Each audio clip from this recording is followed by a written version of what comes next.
Hello friends, म Alex तपाईहरुलाई स्वागत गर्छु मेरो युट्युब च्यानल डिजिटल नेपालमा। म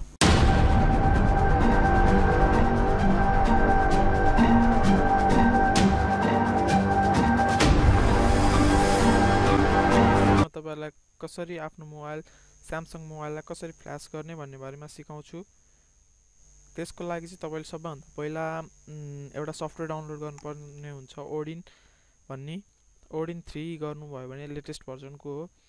गरिसकेपछि तपाईले आफ्नो मोबाइल कुन हो त्यही अनुसारको sammobile.com भन्ने वेबसाइटमा गएर आफ्नो मोबाइललाई लाग्ने सर्च गरेर आफ्नो मोबाइलको मोडल लेखेर सर्च गरेर त्यसको लागि पाइने आफ्नो मोबाइल जुन पनि हो त्यसको लागि भनेर एउटा जुन स्टक रोम भनेर पाइन्छ sammobile.com भन्ने वेबसाइटमा, त्यसमा रजिस्टर गरिसकेपछि तपाईले त्यसलाई डाउनलोड गर्नु होला। त्यो फाइललाई, आफ्नो फ्ल्यास फाइललाई डाउनलोड गरिसकेपछि जुन यो ओडिन देखिरहनु भएको छ, ओडिनको यो फाइलमा एपी जुन लेखेको छ बीएल, यो चाहिँ मैले सबै भएको फाइल अनुसार गर्दाखेरिमा यो हुन्छ।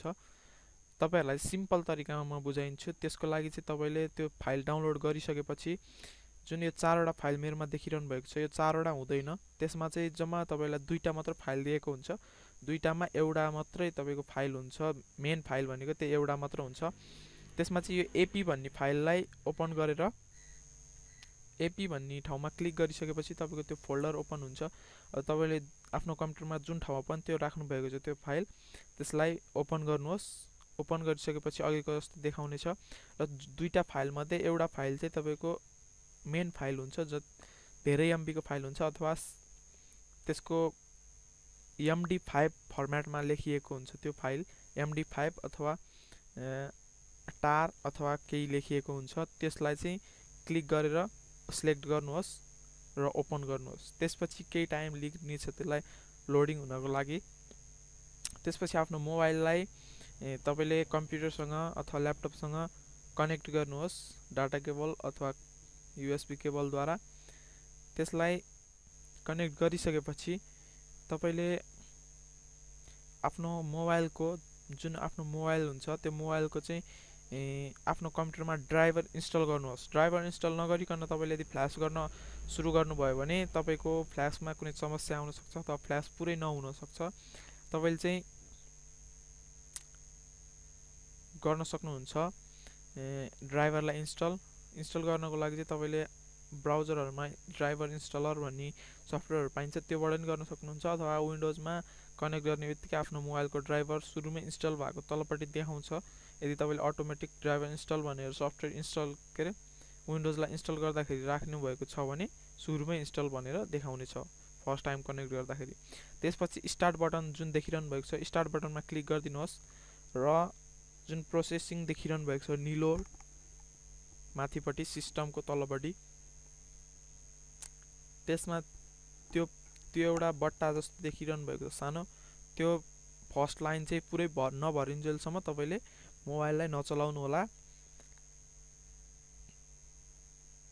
मोबाइललाई राखिसकेपछि तपाईले त्यो सिस्टम आफ्नो मोबाइलमा नयाँ सिस्टमलाई इन्स्टल भएको देख्नुहुन्छ। मैले चाहिँ Samsung Galaxy J200 जुन मोबाइल छ त्यसलाई चाहिँ फ्ल्यास गरिराखेको छु।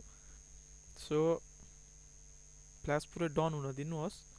फ्ल्यास पुरै डन भइसकेपछि तपाईले मोबाइललाई निकालेर सिस्टमलाई फेरि एकचोटी फर्मेट गरिदिनु होला। फर्मेट गरिसकेपछि चाहिँ तपाईको मोबाइलमा नयाँ सफ्टवेयर युज हुनेछ र अथवा तपाईको मोबाइलमा कुनै पनि सफ्टवेयर सम्बन्धी कुनै पनि प्रब्लम छ भने त्यो सल्भ हुनेछ। यसलाई भनिन्छ स्टक रोम फ्ल्यास भनेर भनिन्छ।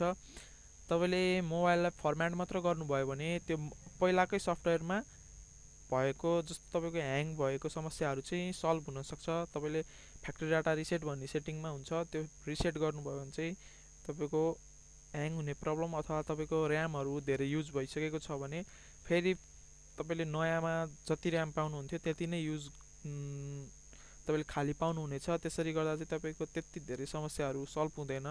त्यो चाहिँ एकचोटी रिसेट गर्ने काम हो। त्यो हल्का हल्का त्यसले नि प्रब्लमहरू सल्भ गरिदिन्छ। तर यो जुन तपाईले देखिरहनु भएको छ यो सिस्टम रिस्टोर जुन फ्ल्यास भनिन्छ यसलाई फ्ल्यास, यो फ्ल्यास गर्दाखेरि चाहिँ तपाईले मोबाइलमा सफ्टवेयर सम्बन्धी कुनै पनि प्रब्लम छ भने सबै सल्भ हुनेछ।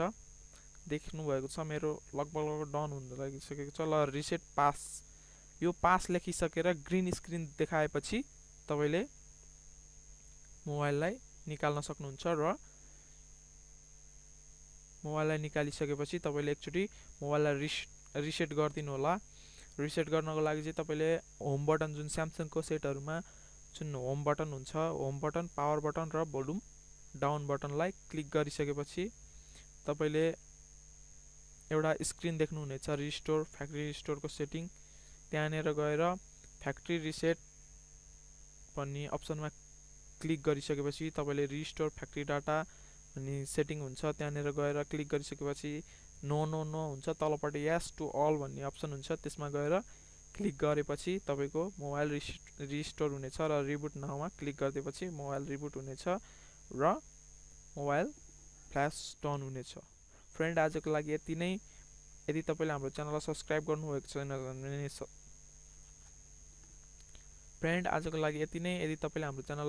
गर्नुभएको छैन भने सब्सक्राइब गरिदिनुहोस् र मोबाइल अथवा टेक्नोलोजी सम्बन्धीको टिप्स एन्ड ट्रिक्सको लागि रेडी भएर बस्नुहोला।